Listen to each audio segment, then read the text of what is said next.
Record in three, two. Welcome to another episode of Million Dollar Stories, where we get to interview authors from all over the world. I love talking to authors because they have the courage to take their thoughts, stories, and lessons, put it down in a book, and share it with the many, ultimately leading to a new legacy and destiny. And ultimately, I guess you could say, impacting the world around them. So if you're looking to write a book out there, check out dreamstarterspublishing.com. We can help you out with wherever you're at in the process. And if you have a book, you want to put it on autopilot to generate leads, check out bookmarketingcrm.com. Now, the book that we're talking about today is all about helping you reach more people. And I think it's perfect for you entrepreneurs out there who are looking to start or grow a business. And the book is called Reach, Create the Biggest Possible Audience for Your Message, Book, or Cause. And the author is with us, Becky Robinson. Thanks so much for being here, Becky.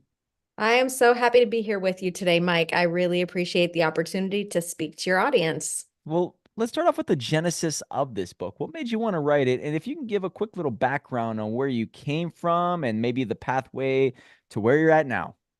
I would be happy to. So, Mike, I'm one of these people who knew from the time I was young that I wanted to write a book someday. I never knew what the book would be about. I started my company back in 2012, and at Weaving Influence, we support authors with their book marketing initiatives. So Nice. I'm in some similar spaces to the spaces that you're in. And what I found really early on is that by choosing this particular business path, what I had the opportunity to do is to walk alongside others who were living out that dream that I had carried for such a long time in my own life. Back in about 2014, I flew out to California with a client of mine, and he was experiencing what I had heard him talk about. The publisher that he published with and that eventually I published with had what back then, before the pandemic, they had what they called author days. And author day was the chance that the author had to come out to San Francisco at the time, where the publisher was headquartered. And the author would spend an entire day with everyone at the publisher who would eventually touch the book. So they started out the day talking to the editorial staff, talking to the design staff about covers and interior for the book. They would talk to the sales and marketing team about distribution and marketing approaches. They would have a chance in the middle of the day to present their book to everyone at the meeting so that people would be on board and engaged with their book. And I remember being in that situation with my client, like opening the door to the publishing suite and feeling like this is exactly what I want to be able to do someday. Like I'm actually walking in this dream that I've been holding. So back then, that was kind of, I'd been in business then about 2 years, and I knew I wanted to write a book. To be honest with you, Mike, I pitched a few ideas to my editor prior to getting a yes. And what I realize now is that it was really helpful for me to be in the business a while to be able to develop my thought leadership and approaches before I put them in a book. So, like many other business owners, I wrote a book because I wanted to enhance the credibility of my company and our offerings. Another thing I wanted to be able to do, because I work with authors, is to have empathy for the process that the authors I'm serving experience. So I thought that by doing my own book, I would get to know, well, what does it feel like when you put together a book proposal? What does it feel like when you hear a no from an acquisitions editor? Mhm. What does it feel like when you have a tight deadline, but you also have a day job to deal with? What is it like to try to fit the writing in between everything else, or the editing in between everything else? Or how vulnerable does it feel when you go to market a book and you want people to love your work and you're not sure what the results will be? So I really also wanted that kind of empathetic window into what my clients were experiencing. And I also hoped that my book would grow the revenue of my organization by helping us increase our prices or developing new leads for my company. And I'll tell you, Mike, all of that stuff happened. So on the one hand, I had like this childhood dream of I want to write a book. On the other hand, I had this kind of business outcome that I wanted to achieve. And it's been 2 years since my book came out. And I can tell you that I've checked all those boxes that I wanted to check. Yes, I have more empathy. Yes, I fulfilled my childhood dream. Like one of my favorite things is walking into a Barnes and Noble store and finding my book on the shelf, like I did last weekend. I was shopping with my daughter. I said, hey, we got to go see if my book's here. And there it was. Like there's nothing. I mean, there's plenty of better things than that, but it's a pretty big joy as far as joys go. And the business outcomes have been incredible. So I highly recommend to anyone who's listening that you check out Mike's service, that you figure out how you can write a book to fuel your business, because a book is a magical tool in establishing your credibility and increasing revenue. Yeah, thank you so much for that. And it does mean so much to me. Like whenever I opened up the mailbox one day and my book was there, I didn't even believe it. I remember ordering it from Amazon. I'm like, wait a second, are you telling me that Amazon's gonna ship me a book that I didn't see beforehand, right? So I didn't see the printed copy anywhere else, but Amazon's gonna print it and ship it. And I remember that day, and it never left me. And so when I talk to people, and like you said, you know their journey, you know what it feels like to either struggle or to have those big wins. So you know the hero's journey, if you will. Therefore, you can really relate to them, and the message that you share resonates. So that to me, having other people around you experience those same highs, extremely important to me. And I think that once I am able to communicate just how much it's going to change their identity, right? Once you have a book and once you're able to, use it to generate leads, you have a certain confidence, you have a certain clarity. Not only do you notice it, but other people notice it in you. And that to me, it's something that once you experience it, it's your like moral obligation to help others experience the same thing. And it seems like that's what you're latching on to. Am I right? Yeah, for sure. I had the opportunity to partner with authors for a long time before my own book came out, but there's just something extra that I can add to the experience now that I do have my own book. As you were talking, I wanted to share one of my favorite tips for authors who have a book and want to incorporate it in their lead generation processes. So, Mike, what I do, we actually have automated sequences on our website, so that if someone comes to our website, fills out a form, wants to find out about our service, the very first thing they get is an email with a scheduling link to get on my calendar or another team member's calendar, and a link where we say, hey, we want to give you a copy of my book so that it will add value to your journey. And I'm signing and shipping out multiple books per week, because there's this amazing effect that happens when someone has a chance to read my work before I get on a sales call with them, where they already have a sense of who I am, what I value, how I work, what my expertise is. And it really increases, I think, the success rate in terms of, identifying quickly whether or not someone is a good client for me and my team. Nice. Yeah, I'm with you. And once you have the ability to give before and ask, or there's that extra bonus of giving something that other people want to accomplish, or, if individuals look at you and they say, wow, this person has a best-selling book, all of a sudden you're an expert. You're the go-to authority figure in that field.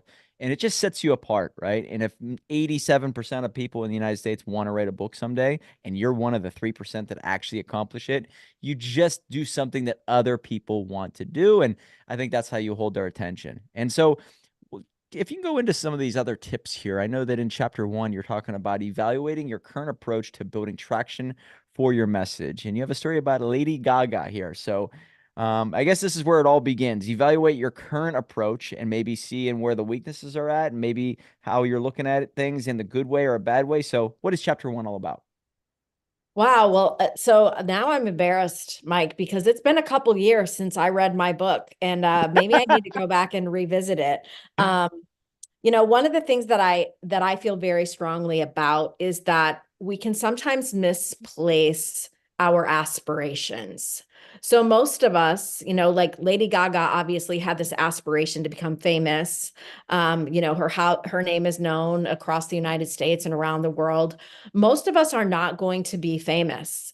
And so the title of my book is Reach, but the working title that I had, prior to my publisher, guiding me to a new title, the working title that I had was Famous to a Few. And the idea around Famous to a Few is that most of us are never going to, have our names on billboards or like be on the Today Show or, be famous with a capital F, famous.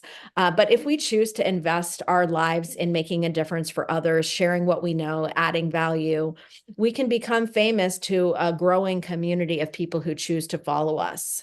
So, Mike, I'm guessing like you're pretty famous in your circles, right? You're famous to those people who watch your YouTube channel and watch your TikTok. And, if you're watching this show or listening to this show right now, it's probably because you like Mike. Um, and so Or hate me.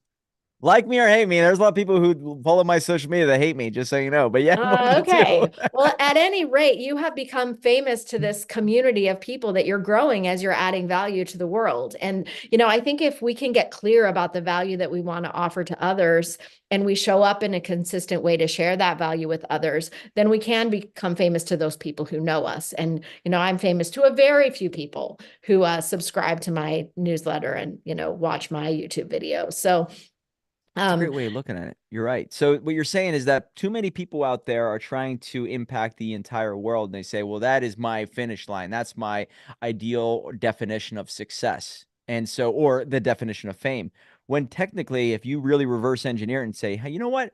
How could I help enough people where I'm valuable to them? And there's a phrase that I live by: be valuable to valuable people, right? mhm. And the moment you do that, it's really wild how, what if it's 100 people or 300 or 500 or 1,000 people and you're extremely valuable to them? Maybe you impact their life and change their future, right? So now all of a sudden, when you walk into a room, they're like, oh, you got to talk to Bill, you got to Mike. talk to Sarah. It doesn't matter because you helped that person evolve and transform, right? And I've always said effective writing, and I think I picked this up from some great speaker, but effective writing is not showing people your ideas, it's transforming other people's ideas.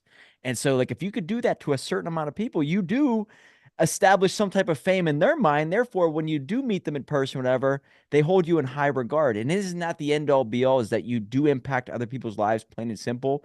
That's it. Yeah, I agree. And if you think about it, the people that you're going to have the biggest impact on are the ones who are closest to you. So, as I approach retirement in 15 or 20 years or whatever, I guess it's a long way off. Most people really do resonate with this idea of legacy, and we're going to create legacy with those people closest to us. So, my 10 employees are the ones who are going to, probably like have the most legacy with those people. And then from there, it can be an expanding group of people who choose to follow the content that you share and that you can make a difference for. And the beautiful thing about a book is that you can scale that influence even farther because people around the world can buy and be helped by your book. And you may never meet them or know their name or even know that they bought your book. Hmm. So a book is a wonderful tool in that it can go places that we can't go ourselves. Oh my God. It's making you tangible and scalable the way I look at it, right? You're taking your thoughts, your ideas, your lessons, everything, and then sharing it with the world, and they're able to consume it at their pace whenever they want. And I think that you can't really do that with anything, any other type of medium, I don't think. Too much. Well, podcasts and all that, but you still have to sit down and listen. A book is just it seems like it's so you can multi-purpose all that content, but it's the way to share everything that you offer your clients or to the world in the shortest way possible. And therefore, there's still value added to them, and they can read it at any time, they can listen to it at any time.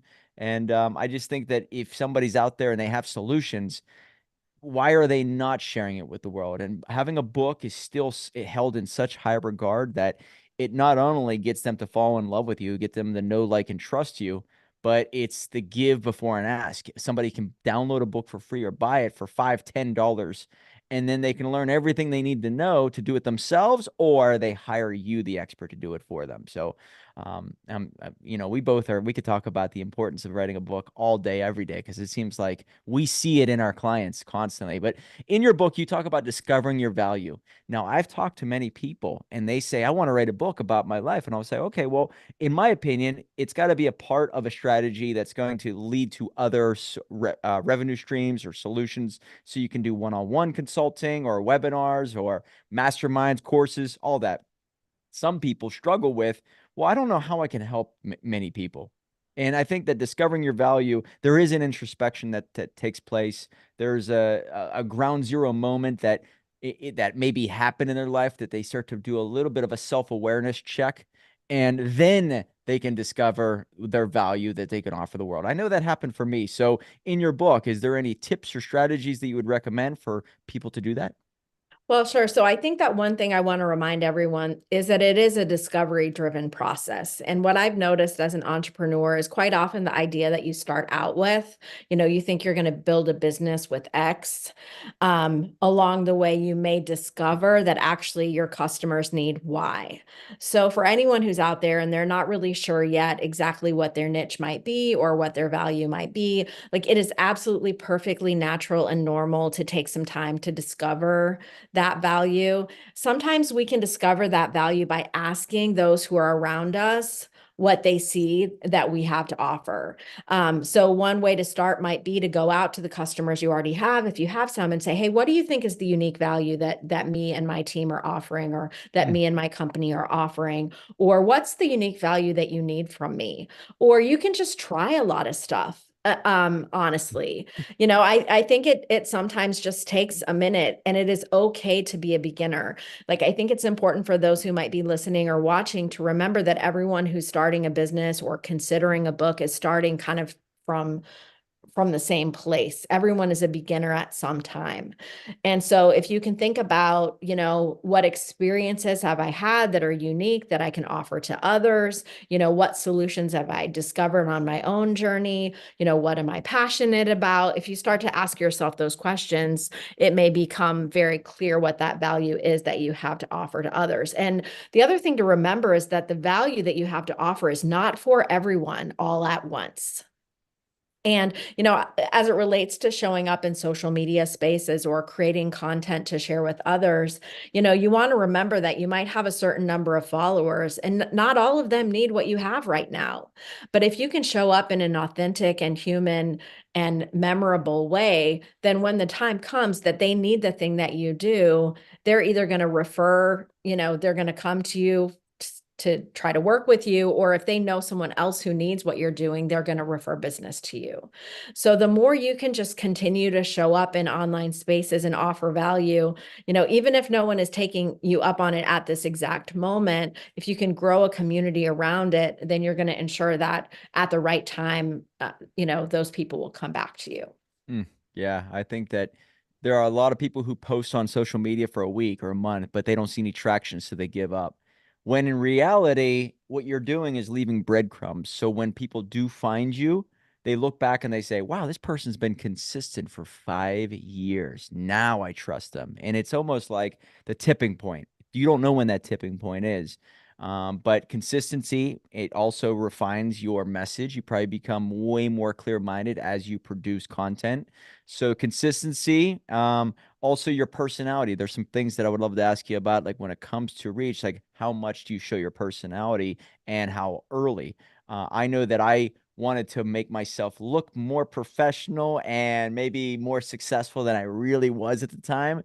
And then it hit me. I'm just going to show people who I really am because, as Dr. Joe Dispenza says, your personality creates your personal reality. And when I did that, it was another fire starter for my business that it really attracted the right people and it deterred the wrong people. So Mm. I would say consistency, but personality is a major piece to it. And then being very specific on who you want to work with. Maybe that perfect target audience member, that avatar, and get it down to a science. And once you do that, it's probably going to make it easier for your team to work with them too, because chances are the team is working with you because they line up with your personality. But as long as everybody's on the same page, I think there's a lot of, I guess you could say, synergy amongst everyone. So, anything you could add to whether it's consistency, maybe setting something up to do that, highlighting your personality so you attract the right people, and also focusing on the type of person you really want to work with deep down. So, anything? Sure. Well, I'll start by talking about consistency. So, consistency, in my opinion, is one of the things that's most critical if you want to grow a larger audience for your work. And, sometimes people think consistency means like, I have to do the exact same thing, every day forever. And I don't really believe that consistency means that because, I've been in online spaces since 2009. And in 2009, my primary channel was Twitter. In 2024, I'm no longer using Twitter at all. Uh, Wow. Why not? So Why not? I think X is looking good. You not a big yeah, into not X a or the fan, changes? not a fan. I Okay. have moved as far as that kind of text only connection over to Meta's new text platform Threads.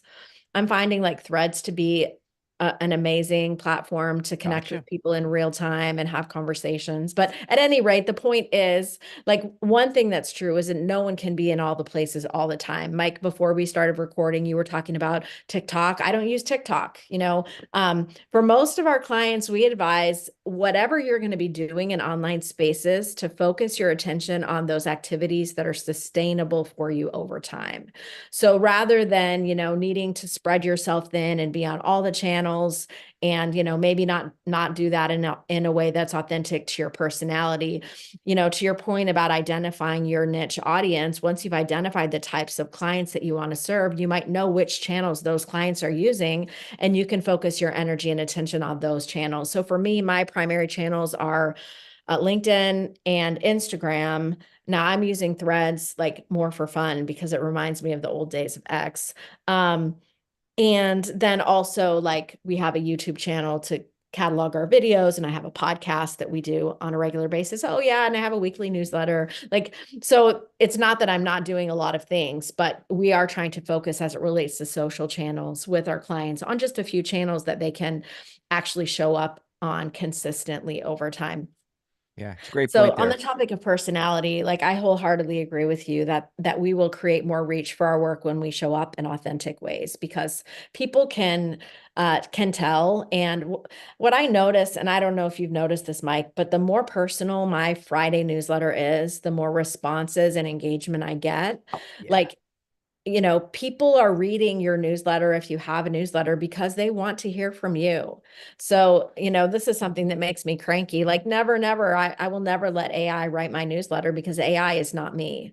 Um, you know, I'm the only one who can tell my stories. Those are things that I create from scratch. I'm with you. Yeah, your personality needs to be on full display because, like you said, people connect with you for a reason, and you don't want just customers. You want raving fans, and I don't think you get that unless you show people who you really are.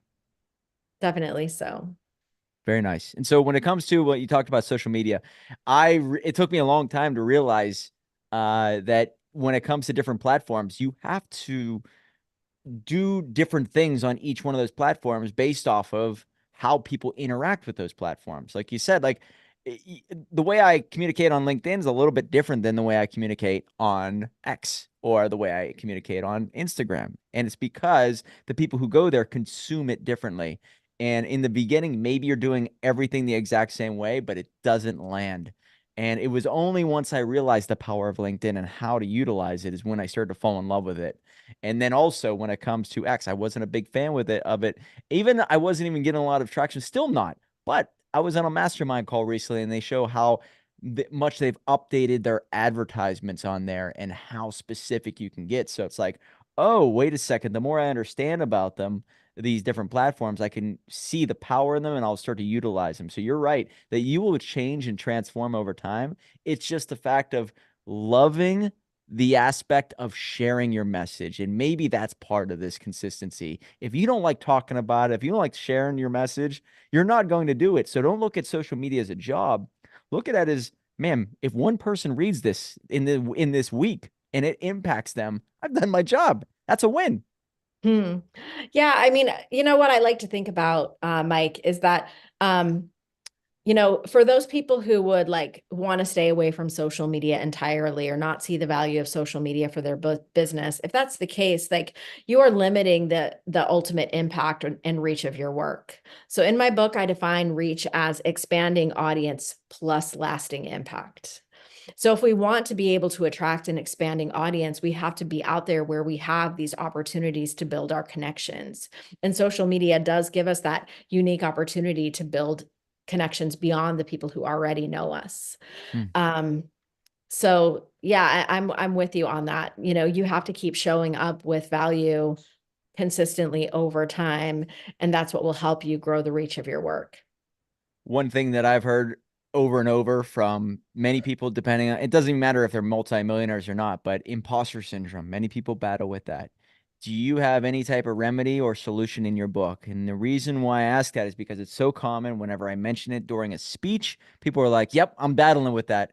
And my only solution is, well, you have to leave no doubt. We're all going to face it. It only means you're going from one world to another, which is actually a sign of growth. And you're always going to feel it no matter how big you get.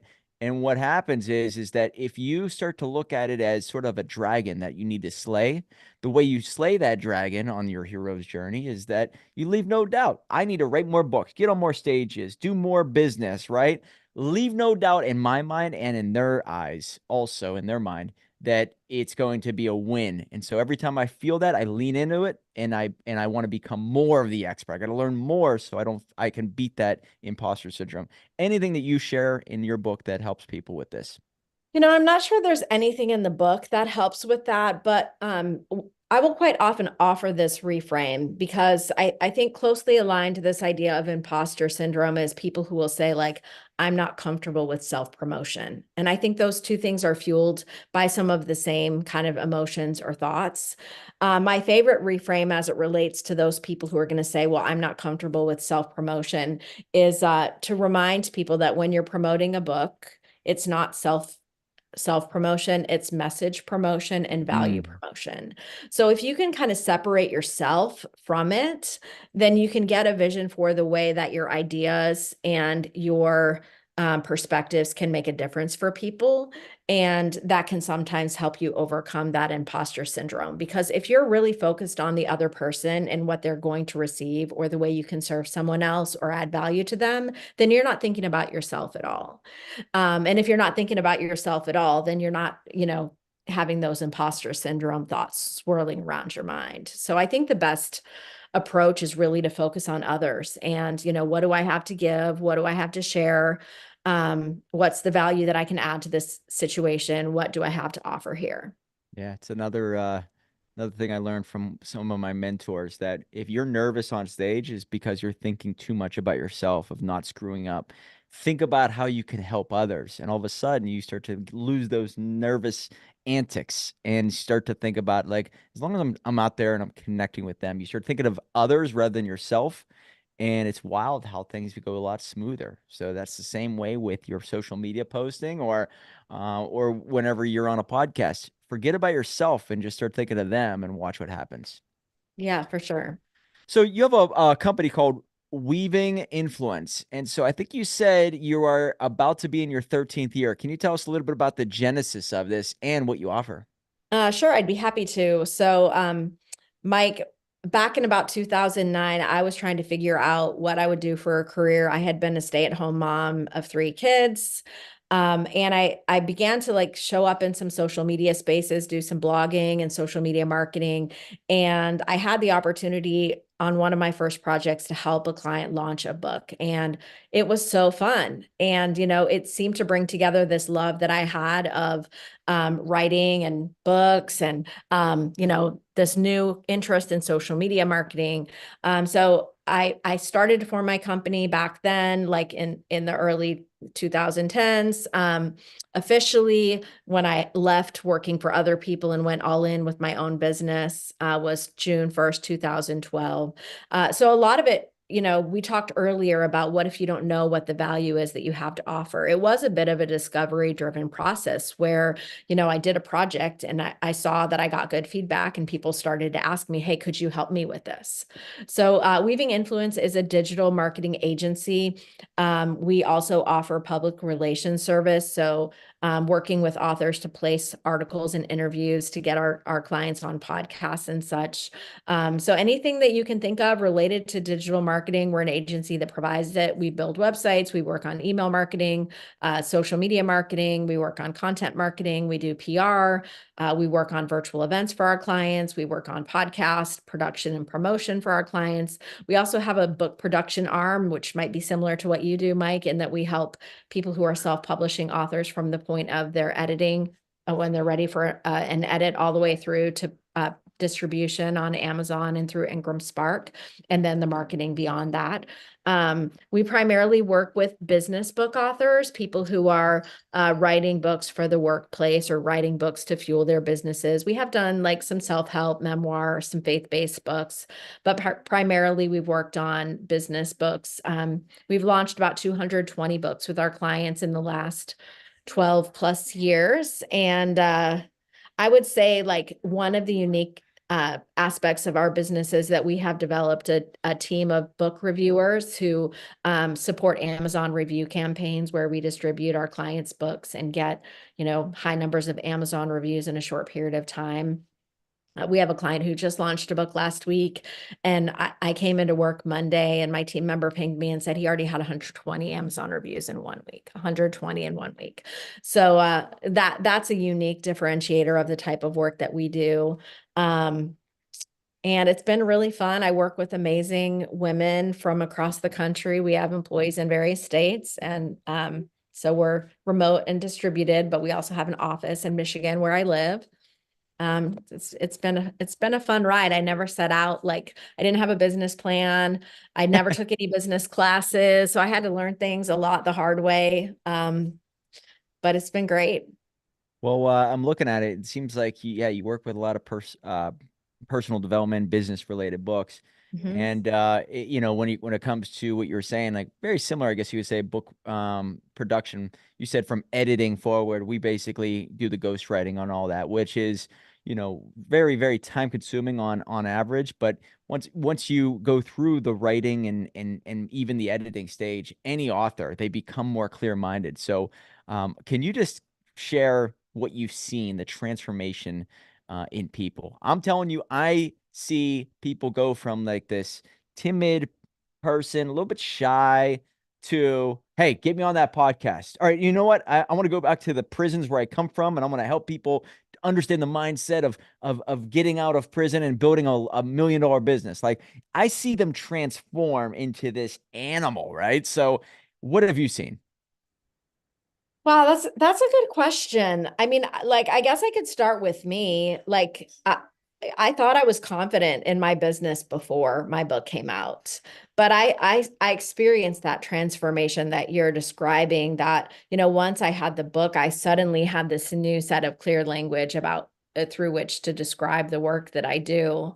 I think that for our clients, quite often the people who come to us, might be traditionally publishing, Mike. So I think it's a different mindset. I think people who go through the process of writing a book proposal or having an agent and getting a traditional publishing deal, they have all that confidence before they get to me. I don't know that they experience that same transformative effect that you're talking about. Um, but what I have seen is that, all of the authors I serve are kind of blown away by the outpouring of support and encouragement they get from their networks when they bring a book into the world. And I think one of the most important book marketing exercises or tactics or whatever you might want to call it is involving an author in going out to their existing communities to ask for help and support to share their book with others. And the thing that I see so often in my clients' journeys is just their like deep, I don't know, gratitude for the surprising ways that people want to help when you have a book. Mm-hmm. And so it's kind of like not exactly answering your question, but it is the thing that I have seen more than anything else. I love to help authors celebrate their book launches by having virtual launch parties. So on a virtual launch party, it's on a Zoom meeting typically, and there would be 50, 75, 100 people who know the author intimately who come. And it's always different because of the author's unique personalities and networks, but it's always this just like powerful moment for the author to realize how deeply they're loved in the world, how deeply they're valued in the world. And it's this amazing kind of celebration of all the hard work that has gone into their book, but also all the hard work that's gone into their lives that's caused them to be able to write their book. Wow. Virtual book launch parties. We have never implemented one of those, but my God, I could see the power in that because now you have enough people talking about it, supporting the individual, the dopamine hitting the author, right? Showing that, wow, people actually care. But then you have an automatic tribe that's buying the book, leaving reviews, and just putting it on the right track right out of the gate. That is awesome. I might have given you your next business offering Yeah. idea there, Mike. I You can send my cut on that over to my email. yeah. $10,000 next virtual book launch party. Man, that's a great idea. That is a good idea that I'll probably implement sometime when I have the resources ready to go for a team to put that together.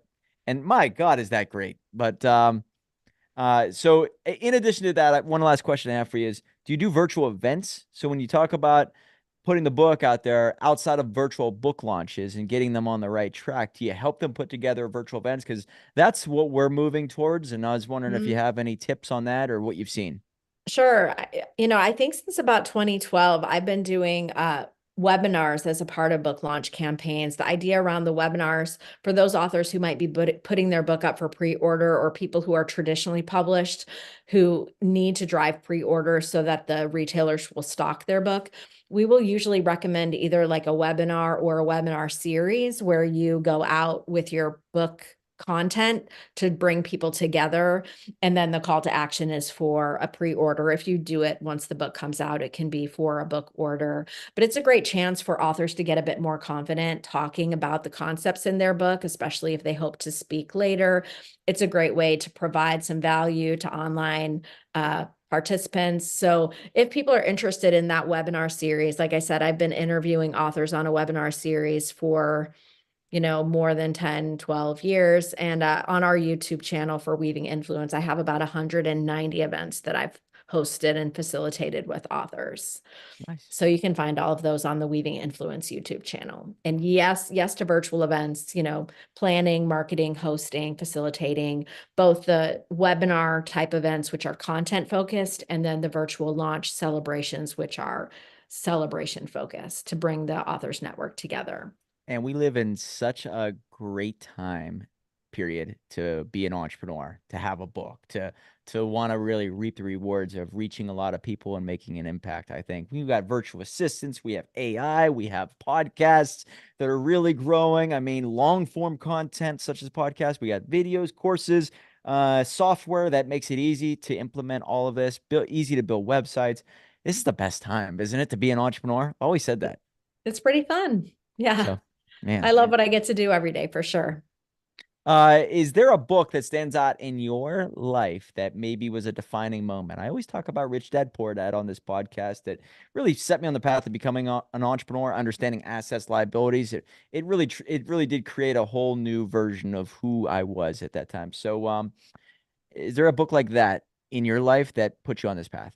Well, yeah. I mean, there are so many books. Like, when you think about, serving 400 authors over 12 years, it would be hard to like pick one and single it out. So I'm gonna pick the first one. So the first client I ever had a chance to support with book marketing strategy was a woman named Whitney Johnson, and her first book was called Dare, Dream, Do.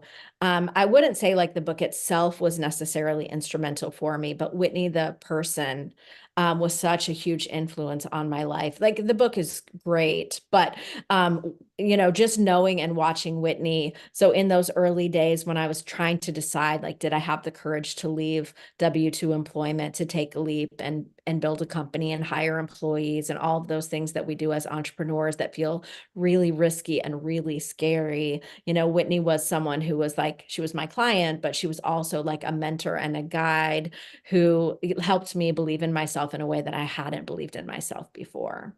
Nice. So she has written a number of books since her first book, and they're all tremendously good. Her most recent book is called Smart Growth. Um, but I would like, because I've served so many clients and have so many books on my shelves, I don't want to single out one, but Whitney as that first client was really instrumental for me. Yeah, I'm the same way. That's why when people ask me for a book that changed my life, or I mean, obviously it was Rich Dad Poor Dad, but it's tough for me to even put together a top 100 because the last thing I want to do is leave out some of my clients' books.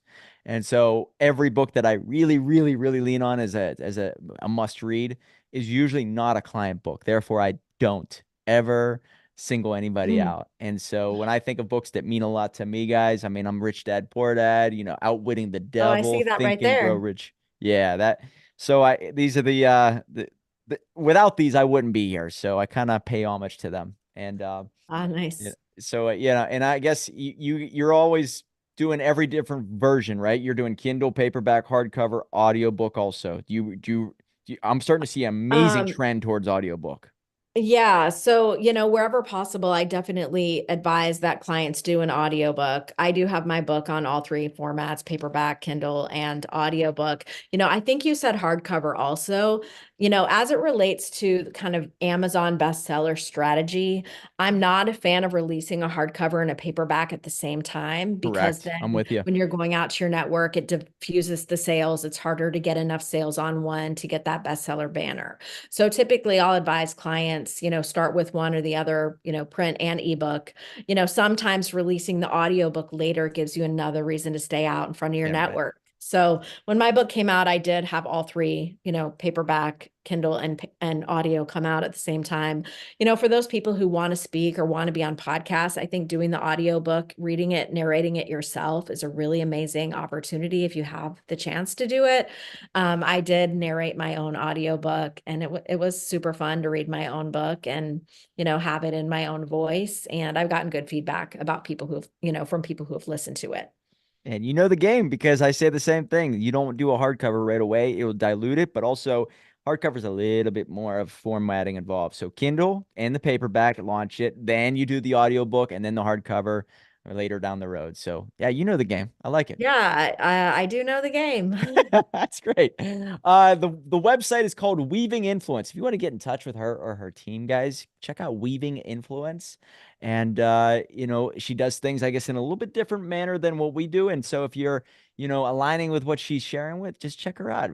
Really well done website. And outside of the website, I think you said you're easy to find on LinkedIn and maybe another social media platform. I think you said Instagram. So you'll Threads. find our company on LinkedIn and Instagram. You'll find me, Becky Robinson, on Instagram and LinkedIn. You can also find me at my personal brand website, beckyrobinson.com. Mike, it's funny. I don't know if you've ever heard of a comedian named Becky Robinson, but quite often what will happen is people come to my website looking for the comedian Becky Robinson. And then I have to go to them and say, hey, I didn't do a show in Vegas.